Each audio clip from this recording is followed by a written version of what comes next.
듣다 보면 내공이 쌓이는 방송 2시간 철학의 돌풀입니다.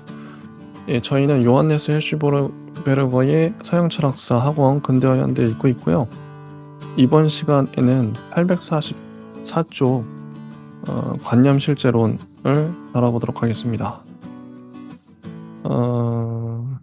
자, 이제 화이트헤드를 먼저 볼 거예요.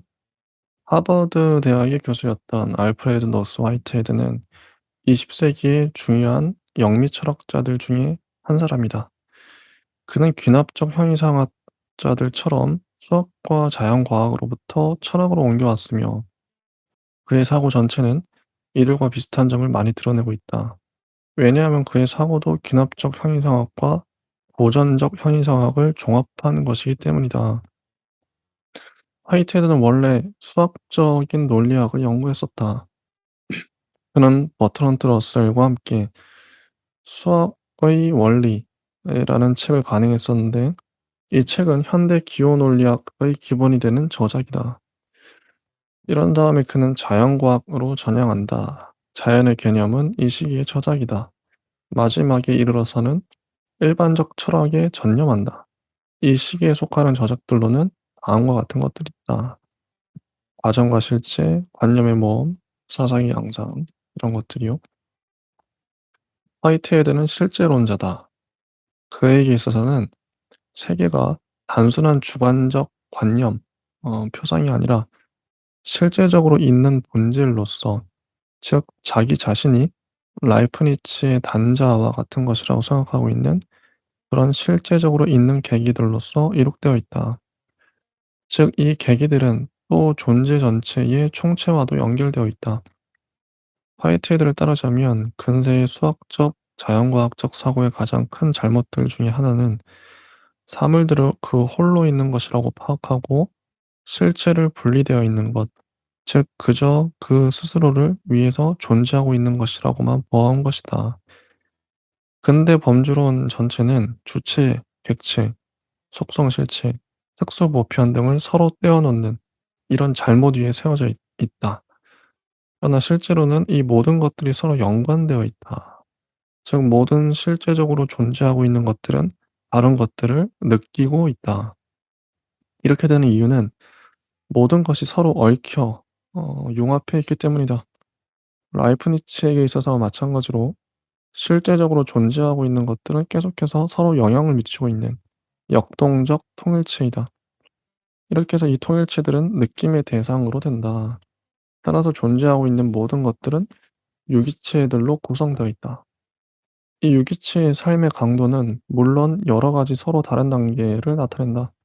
본래적인 뜻의 의식은 보다 더 높은 단계에 이르러서야 비로소 있게 된다. 의식의 앞선 형식은 모든 단계에 다 있다. 실제에 관한 파악이 이루어지는 것은 사고에서가 아니라 살아있는 유기체의 느낌에서다. 사고는 인위적인 추상작용, 즉 삶의 관련을 찢어놓은 것이다. 삶의 관련이야말로 진정한 실제다. 주체와 객체의 분리를 용납치 않는 이런 살아있고 유기적인 통일체는 셸링과 베르그송을 과하게 연상시켜준다. 화이트헤드는 비합리적인 삶의 철학자가 아니다. 물론 그는 베르그송과 비슷하게 일종의 직관을 요구하고 있다. 바로 이런 점에서 영원한 객체, 즉 플라톤의 이데아가 끼어든다. 바로 이런 것들 안에서 실제적인 것이 읽혀내어지고 경험으로까지 드높여진다. 화이트헤드는 의식적으로 플라톤주의자가 되려고 한다. 그는 유럽 철학 전체가 플라톤에 대한 각주로 이룩되어 있다고 생각한다. 영원한 객체들 안에 있는 이념들의 그 이데아들에 관여함으로써야 비로소 과정은 흐트러지지 않고 실제하는 것으로 된다. 이런 것은 바로 플라톤의 근본적 인식이었다. 화이트헤드의 영원한 객체는 그것이 불가능한 것이라고 하는 점에서 플라톤의 이데아와 다르다. 그럼에도 불구하고 그의 영원한 객체는 셸러와 하르트만에게 있어서의 이념적인 것처럼 힘이 없는 것은 아니다. 이 영원한 객체는 실제적인 것의 흐름, 충동, 느낌이 그 안에서 현상으로 나타날 수 있도록 해주는 매개인한 가능성이라고 할 수가 있다. 다른 편으로는 생성과 실제는 오직 이념적인 것을 통해서만 가능하다. 따라서 그 안에서 공간적, 시간적 흐름이 비로소 형태를 갖추게 되는 형식은 이념적 본성을 지니고 있다. 이 형식은 직관적으로만 파악되는 것이지 경험론적 뜻의 추상작용에 의해서 파악되는 것이 아니다. 왜냐하면 공간적, 시간적 사건은 진리의 원천이 아니라 오직 상징의 성격만을 갖고 있기 때문이다. 이런 상징의 배후에 비로소 영원한 객체의 존재적인 본질이 있다. 이 본질은 모든 사물들의 연관을 밝히기도 한다. 왜냐하면 존재는 플라톤의 종의 공동체 안에서만 유일한 친근성을 형성하기 때문인데, 이런 것은 이미 메논에서 말해주고 있는 것과 같다. 그래서 화이트헤드는 하르트만과 달리 정신은 설사 언제나 실제적 물체계의 내부에서만 나타난다 하더라도 그 자체로서 존립하고 있는 것이라고 생각되어 줄 수 있는 것이라고 생각한다. 또 영혼의 불사성도 특별한 종교적 경험들을 통해 근거 지을 수 있다고 생각한다. 따라서 화이트에게도 형이상학의 원리가 되는 신이 있게 된다. 그의 신은 규정을 내리는 계기요 보편적 충동과 영원하고 언제나 보편적 본질로부터 차례차례 특정한 것을 만들어낸다. 이런 생각은 다시 라이프니츠와 그의 최고의 원리인 충족 이유를 생각나게 한다. 왜냐하면 이 원리는 실제하고 있는 것을 각각의 개성에 따라 설명하기 때문이다. 자, 그리고 다음 슈판입니다. 847쪽. 마지막에는 비엔나 대학의 교수였던 오토마르 슈판은 다른 관념 실제론보다 강한 관념적인 요소를 가진 보편주의를 주창했다. 주저는 참된 국가, 범주론, 사회철학, 마르크스주의 오류, 역사철학, 자연철학, 종교철학이 있어요. 슈판의 보편주의적 관찰 방법을 제시해 주는 것은 사회철학, 국가철학, 역사철학이다. 그러나 보편주의는 존재 전체를 관찰하는 데도 퍼져 있다. 그를 이끌고 가고 있는 동기는 아리스토텔레스에게도 있는 전체는 부분보다 먼저 있다고 하는 명제다. 슈파는 직접적으로는 낭만파의 유기체론적, 관념론적 사고와 특히 프란츠 폰 바하더의 자극을 받았다. 구성 요소들, 즉 사회, 역사, 문화에 있어서의 개체적인 것은 전체로부터 떨어져 나온 것이다.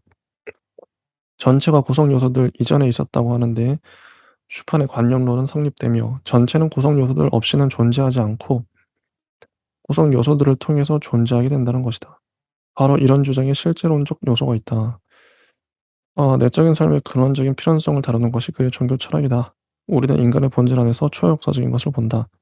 이 초역사적인 것은 사물들의 역사적 변천의 밑바탕에 깔려 있고 사물들의 초월적 뿌리를 가리키고 있다. 자, 849쪽 샤르댕이에요. 피에르 테일하르드 샤르댕은 처음에는 물리학자였으나 뒤에 와서 고생물학자, 인간학자, 철학자, 사학자로 되었다. 그는 1899년에 예수 회원이 되었고 1946년부터 파리의 카톨릭 연구소의 연구원이 되었다. 샤르댕은 관념 실제론적 사고의 좋은 본보기다. 물리학자로서의 그는 우주를 그저 물체의 세계라는 관점에서만 보지 않고 인간으로의 진화 과정 속에서 이해한다. 경험적인 현장 연구가로서의 그는 1927년 이후 베이징 원인 발견에 참여했다고 해요. 해부학적 물질에만 머물러 있지 않고 인간을 의식과 정신적 자아의 측면으로부터 해석하고 또 이 자아는 공동체와 초자, 즉 소위 오메가점에 의해 해석된다. 이 오메가점은 다시 창조의 끝, 종말로서의 신비적인 그리스도 안에서 초자아에게 애초부터 주어져 있다. 이런 생각은 진화론적 범신론이 아니다. 왜냐하면 여러 층은 되돌릴 수 없는 것이며 높은 것은 낮은 것에 의해 태어나지 않고 본성적으로 이른 것이기 때문이다. 오메가점은 신앙에 바탕하고 있기 때문에 샤르댕은 오히려 신학에 속하는 사람이다. 네, 여기까지가 끝입니다. 감사합니다.